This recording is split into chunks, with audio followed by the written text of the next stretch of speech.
అనుకున్నాను తెలుసా. మా అమ్మ నన్ను బతికిచ్చింది, ఈరోజు మా అమ్మ లేదు. కానీ ఈ గుడ్ న్యూస్ అయితే అమ్మ వినింది, కానీ మీలో వచ్చింది మా అమ్మ వినలేదు.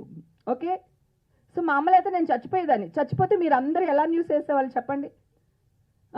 అవమాన భారం తట్టుకోలేక చచ్చిపోయింది హేమ, ఇదే కదా.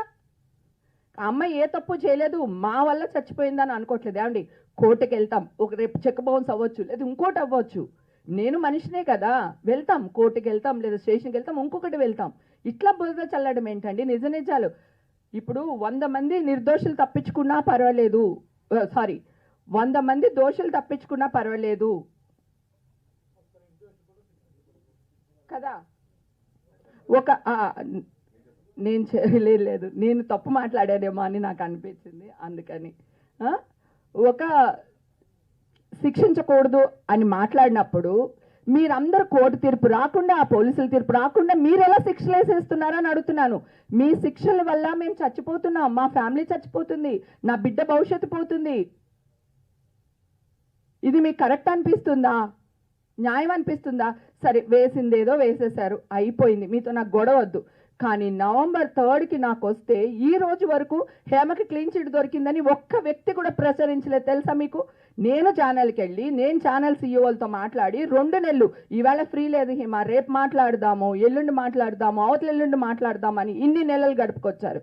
ఇప్పుడు కొన్ని ఛానల్స్ వాళ్ళు రియాక్ట్ అయ్యి నా కోసం ఇంకా నా బాధ భరించలేక, లేకపోతే నేను ఇలా ప్రెస్ మీట్ పెడతానేమో, ఇంకోటి ఏదో జరుగుతుందేమో, ఓ మంచికో చెడుకో మళ్ళీ న్యూస్ ప్రచారం చేయడం మొదలుపెట్టారు.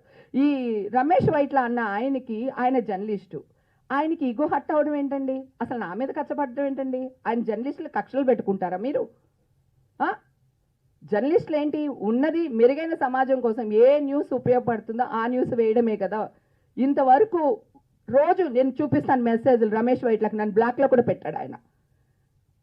మా ఫిల్మ్ జర్నలిస్ట్ పనిగారు ఉన్నారు, ఆయనతో మాట్లాడుతున్నాను. మరి ఆ రోజు ఎన్టీవీలో అంత న్యూస్ వేసినప్పుడు, ఇప్పుడు క్లీన్ చిట్ వచ్చినప్పుడు ఎందుకు వేయరు? బిగ్ టీవీ వాళ్ళు ఆ రోజు నా వాయిస్లు రికార్డ్ చేసి వేస్తూనే ఉన్నారు కదా, ఈ రోజు ఎందుకు రియాక్ట్ అవ్వట్లేదు? ఇది తప్ప కాదో చెప్పండి. రేపు నేను నా బిడ్డకి మ్యారేజ్ చేయాలనుకుంటాను, నా భవిష్యత్తులో నేను ఇంకొకటి అవ్వాలనుకుంటాను. ఎవడో కోన్కిస్కా గొట్టంగాడు ఇది డ్రగ్స్లో ఉంది, ఇది మాట్లాడుతుందని నన్ను హేళన చేస్తారు కదా. సో క్లీన్ చిట్ వచ్చినప్పుడు కూడా ఇలాగే జనాల్లోకి వెళ్ళాలి కదా. నా పని మనుషులు నాకు దొరకలేదండి మీరు ఈ న్యూస్ వేసినప్పుడు. మనల్ని అరెస్ట్ చేస్తారంటే వెళ్ళొద్దు వాళ్ళ ఇంటికి పనికి అని. మీ వల్ల ఎంత ఇబ్బంది పడుతున్నామో ఆలోచించండి.